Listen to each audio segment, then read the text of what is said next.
Aujourd'hui dans Helvéticus, Henri Dunant et la Croix-Rouge. Notre histoire se passe à Solferino en Italie et à Genève en 1862. Nous voici avec Henri Dunant, un homme d'affaires qui part à la rencontre de l'empereur de France avec qui il veut parler.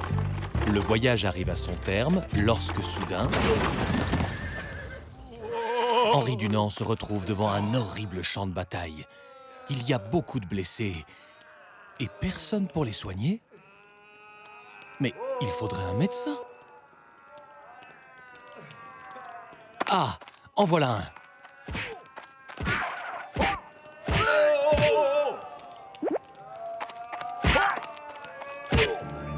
Dans cette terrible bataille, même les médecins ont été pris pour cible. Mais ce médecin est étrange. On dirait qu'il trie les blessés. Il ne veut soigner que ceux de son propre camp. C'est très injuste. Henri Dunant pense qu'un soldat blessé n'est plus un soldat, mais avant tout un homme qu'il faut soigner, peu importe son camp.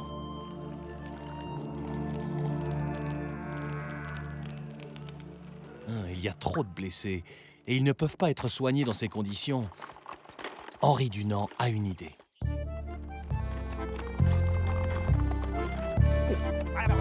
Il revient avec des femmes du village. Elles seront les infirmières. Il leur explique qu'elles doivent aider tous les blessés, quel que soit leur camp.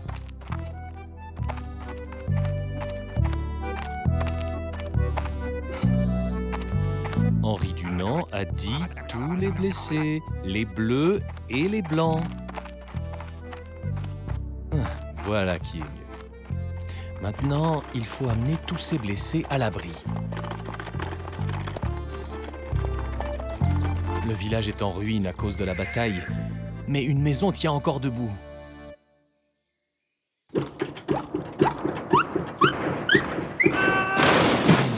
Il y a vraiment trop de blessés. Il faut trouver un autre endroit. Cette église ferait un très bon hôpital. Ainsi, grâce à Henri Dunant, tous les blessés sont soignés. De retour chez lui, il écrit un livre sur son aventure et propose que tous les soldats soient soignés équitablement. Les médecins et les infirmiers doivent pouvoir donner des soins sans être gênés, et pour qu'on les reconnaisse, ils doivent porter un signe qui les distingue des autres.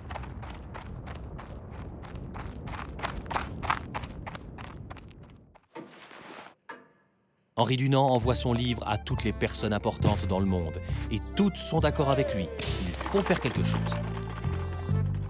Alors, à Genève, des hommes décident de s'unir autour de lui pour faire reconnaître et appliquer ses idées. Cette association s'appelle la Croix-Rouge. C'est ainsi que se termine notre histoire. Tout ne s'est peut-être pas exactement passé comme ça, mais aujourd'hui encore, en cas de catastrophe ou de guerre, la Croix-Rouge est présente pour aider toutes les victimes, sans discrimination.